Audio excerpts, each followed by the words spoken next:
அண்மை செய்தி. முதலமைச்சர் மு.க.ஸ்டாலின் தனது ஊட்டி போட்டோ ஷூட்டுக்கு இடையே ஒரு பேட்டி கொடுத்திருப்பதாக எடப்பாடி பழனிசாமி விமர்சித்திருக்கிறார்.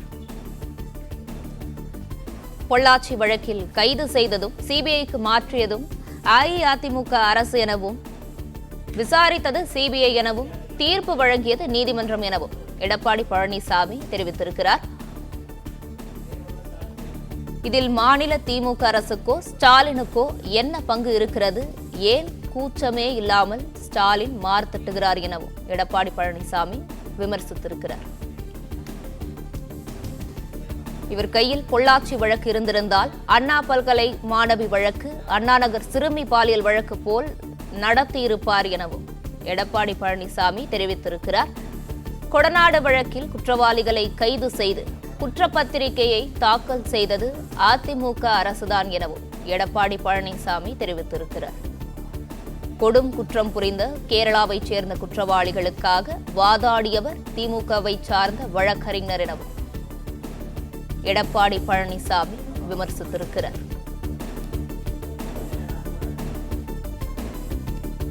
இதில் ஜாமீன்தாரர் திமுகவை சார்ந்தவர், வெளிமாநில குற்றவாளிகளுக்கும் இவர்களுக்கும் என்ன தொடர்பு எனவும் எடப்பாடி பழனிசாமி கேள்வி எழுப்பியிருக்கிறார். இதுகுறித்தான முழு விவரங்களை வழங்குகிறார் செய்தியாளர் ராஜகுமரன். ராஜகுமரன், விவரங்கள். ஊட்டி சென்றிருக்கக்கூடிய முதலமைச்சர் மு.க.ஸ்டாலின் இன்று செய்தியாளர் சந்திப்பில் பொள்ளாச்சி பாலியல் வன்கொடுமை வழக்கில் கிடைத்திருக்கக்கூடிய தீர்ப்பு குறித்தும் கொடநாடு கொலை வழக்கு தொடர்பாகவும் சில கருத்துக்களை குறிப்பிட்டிருந்தார். அதனை முன்வைத்து பதிவிட்டிருக்கக்கூடிய எதிர்க்கட்சித் தலைவர் எடப்பாடி பழனிசாமி, முதலமைச்சர் மு.க.ஸ்டாலின் தான் ஆளுங்கட்சியை சார்ந்தவர் என்பதை மறந்து இன்னும் எதிர்க்கட்சியில் இருக்கக்கூடியவர் என்ற நினைப்பிலேயே பேசிக் கொண்டிருக்கின்றாரா என்று கேள்வி எழுப்பியிருக்கின்றார். அதன்படி பொள்ளாச்சி வழக்கில் கைது செய்ததும் சிபிஐக்கு மாற்றியதும் அதிமுக அரசு என்றும், விசாரித்தது சிபிஐ, தீர்ப்பு வழங்கியது நீதிமன்றம். இதில் மாநில திமுக அரசுக்கோ ஸ்டாலினுக்கோ என்ன பங்கு இருக்கின்றது என்று கேள்வி எழுப்பியிருக்கின்றார். ஏன் கூச்சமே இல்லாமல் மார்தட்டிக் கொள்கின்றார் முதலமைச்சர் என்று பொள்ளாச்சி வழக்கை குறிப்பிட்டு கேள்வி எழுப்பியிருக்கக்கூடிய அவர், முதலமைச்சர் ஸ்டாலின் தலைமையிலே இந்த ஆட்சியிலே பொள்ளாச்சி வழக்கு இருந்திருந்தால் எந்த லட்சணத்தில் இந்த வழக்கை நடத்தியிருப்பார் என்பதற்கு அண்ணா பல்கலைக்கழக மாணவி வழக்கும் அண்ணாநகர் சிறுமி பாலியல் வழக்குமே சாட்சி என்று குறிப்பிட்டிருக்கக்கூடிய எதிர்க்கட்சித் தலைவர் எடப்பாடி பழனிசாமி, கொடநாடு வழக்கில் வழக்கை பதிந்ததும் குற்றவாளிகளை கண்டறிந்து கைது செய்து குற்றப்பத்திரிகை தாக்கல் செய்தது அதிமுக அரசு என்றும், கொடும் குற்றம் புரிந்த கேரளாவைச் சேர்ந்த குற்றவாளிகளுக்காக வாதாடியவர்கள் திமுகவை சார்ந்த வழக்கறிஞர்கள் என்றும் குறிப்பிட்டிருக்கின்றார்.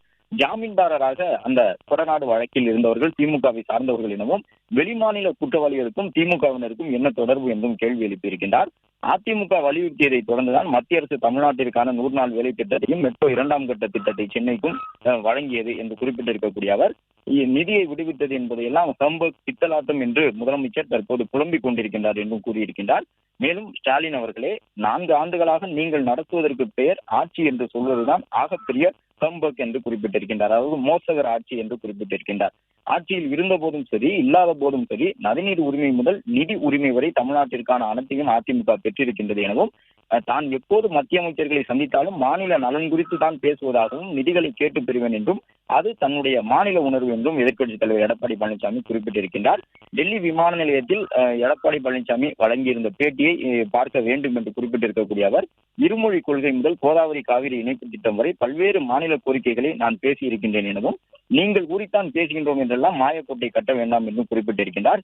இத்தனை நாட்கள் என்னால் நிதியை கேட்டு பெற முடியுமா என்று கேள்வி பேசியவர், நிதியை பெற்றுத் தந்ததும் அதனை ஒப்புக்கொள்ள மறுக்கிறார். இதுதானே ஓஜி பித்தலாட்டம் என்று எதிர்க்கட்சித் தலைவர் எடப்பாடி பழனிசாமி பதிவிட்டிருக்கின்றார்.